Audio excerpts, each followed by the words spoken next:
let us get to know the reasons for the common airplane safety rules that you are required to follow every time you fly. So let us get to know the reasons that you should know behind this common airplane safety rules. Watch this video and find out.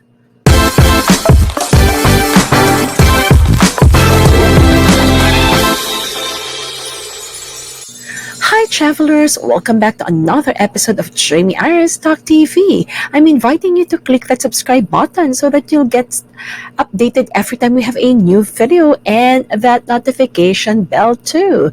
So today, let us get to know what are the reasons behind the common airplane safety rules that you have to follow. Maybe you're wondering, why do I have to do this? What's the reason behind? Let me shed some light about this so that you will understand better why you are asked to follow such safety procedures. Once again, my name is Jamey Iris and I am your Talk TV show host. So, fasten your seatbelt, everyone, and are you ready for our flight for today? Emergency exit seats typically have the most legroom to stretch out in. Who among you love to book the emergency exit seats? Who among you were granted such seats, and who among you were denied? Now, did you know that for the emergency seats, with great comfort comes great responsibility? Now, not everyone can sit in the exit row, simply because if you will be sitting in that row, you will be given a task with helping other passengers to get out of the plane in case there's an emergency before you actually do. So therefore, the first rule or common rule that you commonly have to follow and you usually hear is only able-bodied adults can sit in the emergency exit row. Now, there is an eligibility criteria to occupy these seats. Number one, only healthy adults are allowed to occupy these seats. We'll talk more about this later. And passengers who sit on any of these seats are also required to read the safety card for emergency exits to make them prepared in case of emergencies to help the cabin. Now, who are the people who are not allowed to sit next on emergency exit? Now, here are the people or persons who are not allowed to sit next on emergency exit. Number one, persons who are physically or mentally handicapped to the extent that they would have difficulty in moving quickly if they are asked to do so, especially during an emergency. Now, number two, persons whose sight or hearing is impaired to the extent that they might not readily become aware of instructions given to begin evacuating the airplane. Number three, parents traveling with minors below 15 years old and people with a physical disability are not allowed to occupy this emergency exit row. And last, of course, children and infants, whether or not they are accompanied by an adult, and passengers carrying live animals. Now, to summarize, what is emergency seat in flight? To be seated at the emergency exit row, you must meet the following criteria. You have to be 15 years old and above. You must be capable of understanding printed or spoken emergency instructions.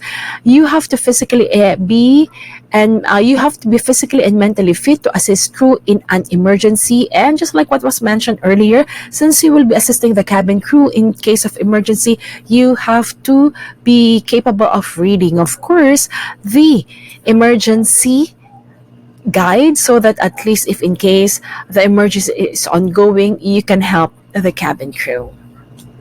And that's it for number one. Now, are you curious about number two? Now, the second common safety rules that you usually hear, of course, will be electronic devices should only be on airplane mode during the flight. Did you know that last October 31, 2013, the FAA has actually allowed the use of electronic devices like iPhones and tablets on US flights? However, passengers are not allowed to call or text via a cellular connection. This is because the cell signal could potentially disrupt the airplane's navigation instruments. And even though there is little evidence of any actual danger, most airlines and the FAA continue to enforce this precautionary measure. They said that aircraft electronics are designed and shielded with interference in mind. So one of the U.S. pilot and author of Cockpit Confidential named Patrick Smith had told The Telegraph.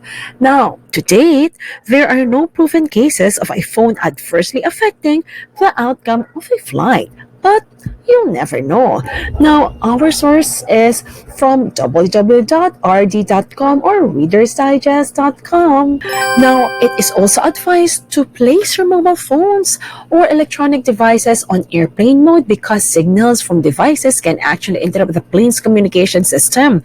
And every device emits powerful radio waves as well as electromagnetic interference. This may affect the aircraft's communication system, thus creating difficulties. This, on the other hand, is as per www.zbs.com. Now, number 3, common rule that you usually have to follow when you fly or travel. Place or put your tabletop up before takeoff and landing. Just like what I've shared in my last video, tray tables are to be folded for takeoff and landing so it will not block you from evacuating in the event of an emergency. Remember, why the tray table should be folded before takeoff and landing? It's simply because takeoff and landing are two of the most critical phases of a flight. Now, by law, officially known as Part 121, is the same one that dictates that the passenger, food and beverage trays, serving carts, movie screens must be stowed and secured before takeoff. Remember, on your flight, the tray table are required to be folded before takeoff and landing, so if in case of emergency, it won't block you from evacuating. And this is because last 2017, a report that was conducted by Boeing said that 61% of fatal accidents from 2007 to 2016 occurred during the takeoff, initial climb, final approach, or landing. So, a secure tray table would definitely be a clear path for you and other passengers to evacuate in case of any emergency. God forbid that there will be any, but at least you're prepared. Now, let us just take a look at the common rule, safety rule number 4. Now, on board the aircraft, window shades must be up during takeoff and landing. How many times that, the cabin crew had to wake you up or ask you to ensure that your window shades must be up during takeoff and landing. Now, lifting the shades on the windows during takeoff and landing might seem like a trivial task to many airplane passengers, but some travelers believe that this is to help them prepare for a jolty landing moment when the wheels hit the concrete below. This is as per www.independent.co.uk. Number 5, stow your belongings under the seat before takeoff and landing. Should you run out of space in the overhead bin for your backpack, listen to the flight attendant when she or he asks you to stow everything under the seat in front of you during takeoff. Now, a harmless stuffed looked bag or book bag on your lap could actually turn into a dangerous projectile if you're plummeting from the sky rapidly, and you'll be surprised because there are situations such as this that occur that, safety really comes first. So all things must be kept or stowed before takeoff and before landing. Number 6, your seat must be in an upright position before takeoff and landing. There are 2 main reasons why your cabin crew actually ask you to keep those seats up. Number 1, to keep injuries to a minimum during a crash. And number 2, to clear the maximum amount of space for a quick exit. Because if the seat is not upright, just imagine, if it's in that inclined sleeping mode, how will the people behind you or seated behind your seat, easily get out from their respective seat. It will be difficult for them, let alone, sometimes they need to go to the toilet, they're having difficulty simply because if our seat is inclined, fully inclined when we sleep. So, you know what actually happens. But anyway, new aircrafts nowadays have a feature wherein if ever the inclined seats are fully inclined, it will not greatly affect the passengers behind your seat. And these are usually true for A380s.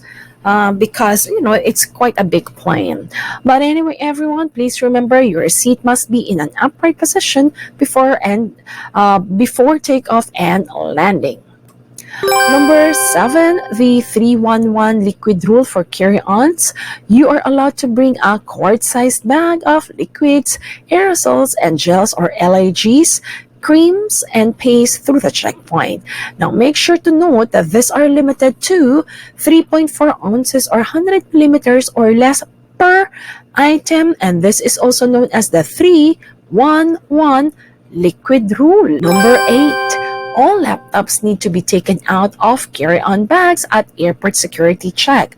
Please remove the laptops from your bag and place it in the separate bin for X-ray machine.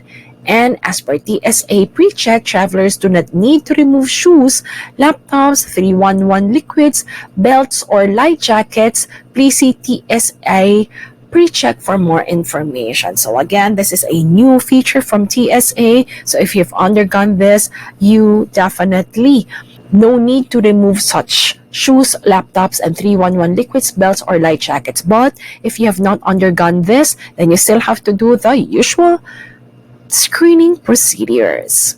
That's number 8, and let's get to know about number 9. Dimming airplane lights before takeoff and landing. Did you notice that? And different airlines have their own way or style on how they actually do this. Now, the lights are dimmed in order to reduce electrical load. At takeoff, you want all the power possible in order to shorten the takeoff roll and the more electrical load. Now, the more engine power is zapped off to generate electricity. So this is as per theguardian.com, and this definitely is quite good to know. So again, each airlines will have to schedule when will they dim the lights in the airplane, especially before takeoff and landing. So with that, everyone, looking forward that you find this very interesting. These are the top 9 reasons why such common safety airline rules exist. With that, everyone, my name is Jamey Iris, and I'm simply looking forward that you find this video helpful and informative. So with that, please subscribe to my channel and follow me in my social media, FB and TikTok account. So with that, everyone, stay safe, stay healthy. I'll see you in my next video. Thank you for watching. May God bless you all.